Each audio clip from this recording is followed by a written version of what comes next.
Hello viewers, welcome to my channel. ఇప్పటి వరకు villain touch soft క్యారెక్టర్లకు పరిమితమైన మలయాళ నటుడు ఉన్ని ముకుందన్, యుక్తి తరేజా జంటగా రూపొందిన సినిమా కథా కథనాల విషయానికి వస్తే ఇండియన్ సినిమా తెరపై ఇప్పటి వరకు చూడని హింస, క్రైమ్ అంశాలతో రూపొందింది. ఇలాంటి క్రైమ్ థ్రిల్లర్కు బాక్సాఫీస్ వద్ద ఊహించని రెస్పాన్స్ లభిస్తుంది. ఇక ఈ మార్కో సినిమా ఇప్పటికే 50 కోట్ల క్లబ్లో చేరింది. హిందీ, తెలుగులో భారీ వసూళ్లతో బాక్సాఫీస్ జర్నీని చేపట్టింది. మలయాళంలో ఈ సినిమా భారీగా వసూళ్లను రాబడుతుంది. తొలి రోజు ఈ సినిమా 4.5 కోట్లతో బాక్సాఫీస్ వద్ద వసూళ్లను రాబట్టింది.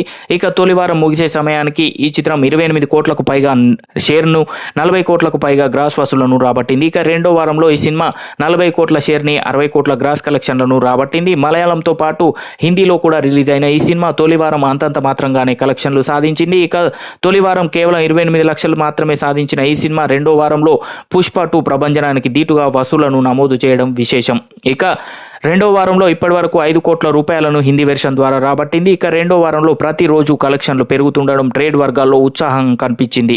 ఇక మార్కో చిత్రం ఓవర్సీస్లో కూడా భారీ వసూలను రాబడుతుంది. ఇప్పటి వరకు ఈ సినిమా అక్కడ $3.5 మిలియన్ అంటే సుమారు 30 కోట్ల రూపాయలు వసూలు చేసింది. ఇంకా తమిళనాడు, కన్నడ రాష్ట్రాల్లో కూడా కలెక్షన్ల వివరాలు అందాల్సి ఉంది. ఇక తెలుగులో జనవరి 1వ తేదీన నూతన సంవత్సరం కానుకగా విడుదలైన ఈ సినిమా తొలి రోజు ఘనంగా వసూళ్లను సాధించింది. ఇక ఈ చిత్రం 1,25,00,000 నికర కలెక్షన్లను, 3 కోట్ల గ్రాస్ వసూళ్లను ఆంధ్ర, నైజాం రాష్ట్రాల్లో రాబట్టింది. ఇక ఈ సినిమా గత 13 రోజుల్లో 80 కోట్ల రూపాయలను వసూలు చేసింది. త్వరలోనే 100 కోట్ల క్లబ్లో చేరే అవకాశం ఉంది. సో చూసారు కదా ఫ్రెండ్స్, ఈ వీడియో కనుక మీకు నచ్చినట్లయితే లైక్ చేయండి, షేర్ చేయండి. మరిన్ని ఇంట్రెస్టింగ్ అప్డేట్స్ కొరకు మా ఛానల్ని సబ్స్క్రైబ్ చేసుకోండి.